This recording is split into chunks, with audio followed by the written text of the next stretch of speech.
Ese nawe bijya bikubaho ko wisanga umukunzi wawe ari kukubwira nabi nyamara utazi icyabiteye, ugahora wibaza ese bigenda bite?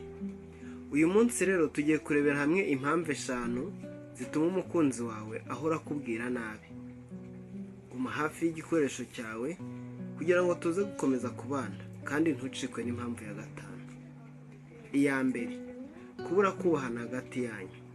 Buriya urukundo, kubahana ni kimwe mu bintu birwubaka cyane ndetse rukaba rwagera kure.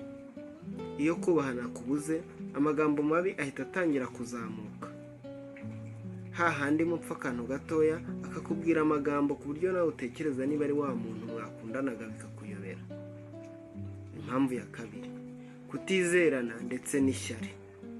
Buriya iyo umuntu hari utuntu wigeze kumukorera tukamubabaza, cyangwa se hakaba hari ibintu mwigeze gupfa ntimubyuzuze neza kandi ari wowe byaturutseho, bizatuma akubwira nabi. Urugero, niba warigeze kumuca inyuma cyangwa se kumukorera ikindi kintu kikamubabaza, nubwo mwarababariranye. Icya 3, ibibazo bitarakemuka mufitanye. Buriya niba umuntu mufitanye ibibazo, urugero mwapfuye akantu mu gitondo nyamara ukomeza gutsimbarara avuga ngo tubyihorere birangira murengejeho. Iyo hagize akandi kantu kiyongeraho cyangwa se akabitekerezaho cyane, bituma yakubwira nabi kandi nyamara atari uko yari akwanze.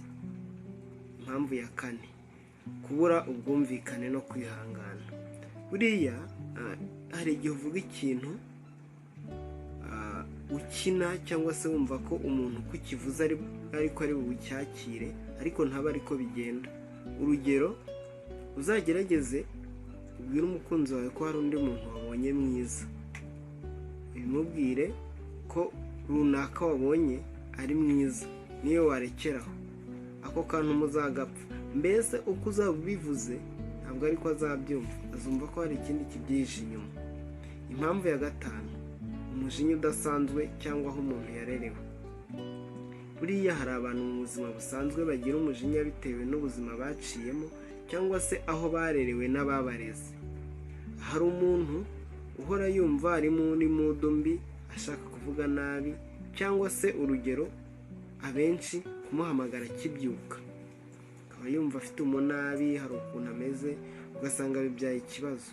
Rero ni byiza kubanza kuganira mbere y'uko mukundana kugira ngo umenye neza ubuzima arimo ndetse n'imimerere ye mbere y'uko umwemerera urukundo, kugira ngo muzirinde amakimbirane. Ndagushimira rero wowe twabanye muri iki kiganiro, nkusaba gukanda like, share na comment, utibagiwe subscribe, kuko nibyo bitwereka yuko ibyo dukora mu bikunda kandi bikadutera imbaraga zo gukomeza gukora n'ibindi. Ntiwibagirwe kandi kujya muri comment wandikemo icyo twazagukoreraho umunsi ukurikiraho. Ciao ciao, ndabakunda.